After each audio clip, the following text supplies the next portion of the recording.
I see you made it to No Gluten, No Problem. This is episode 1, Gluten Gut Check. I travel quite a bit, so my culinary stomping grounds vary on a regular basis.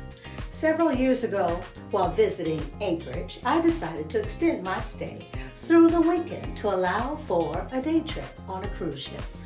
I remember being so excited to experience seeing all the stunning views and gorgeous glaciers along the way.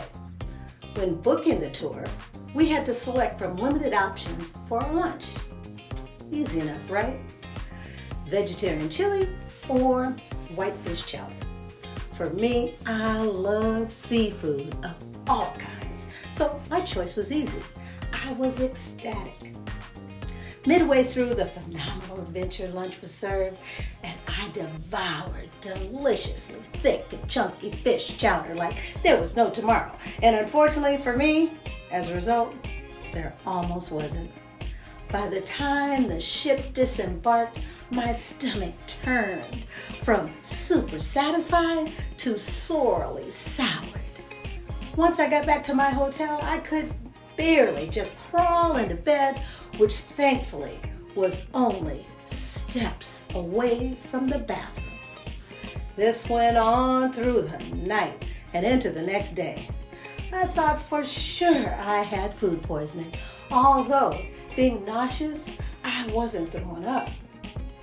Towards the early evening, finally, I decided to head out across the street where a farmer's market and a swap meet was being held, thinking that maybe the fresh air would do me some good. But by the time I had ventured through that handful of vendors' exhibits, the porcelain gods were calling my name again. I was relieved that by the next day, when I had to catch my flight home, I was feeling somewhat better. I wasted no time contacting my doctor for an appointment.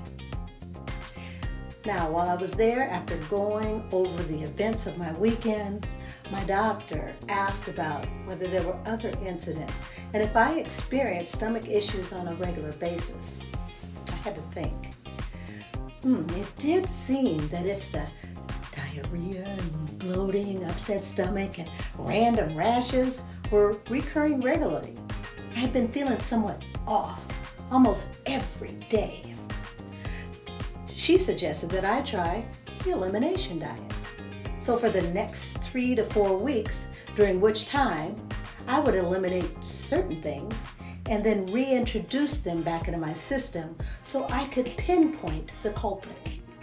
Then, based upon those findings, I would get a blood test that would confirm.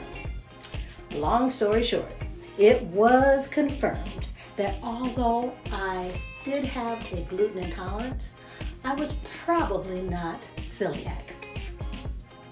By the way, about that seafood chowder, it was made with flour as a thickening agent and probably used to stretch ingredients to serve a shipload of people. That's right, a ship with a P.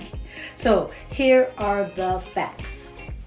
Gluten is protein primarily found in grains like wheat, rye, and barley. This means that most bread and products made with flour contain gluten. A lot of processed foods have hidden gluten as well. People with celiac disease must eat a gluten-free diet because when they consume gluten, it causes their immune system to attack the small intestines. The diet may seem limiting at first, but there are plenty of options out there when it comes to healthy, gluten-free foods. As celiac disease is an autoimmune disease to which people have a genetic predisposition, that's a hard one. It involves the small intestines and usually produces issues with the digestive process, although it can cause a wide range of symptoms. Moreover, I can't stress enough that all possibilities need to be considered, as there could be other illnesses, diseases, and/or syndromes associated with stomach issues. So, by seeing a doctor, those can be ruled out. Now, after my Alaska adventure, I started to, keep track of when I would have these so-called gluten attacks. As I look back at my journal, I found that they most occurred while traveling, and at times when either I wasn't careful to ensure that I was making informed, gluten-free eating and drinking choices. I was deciding with my heart and not with my head. Or the eating establishment simply didn't know or even understand enough about gluten-free food, which put me at constant risk. So, stay tuned for episode 2, where I'll share more stories about getting gluten savvy, where you can start looking at how you eat and drink to stave off those dreadful gluten attacks against your health and humanity.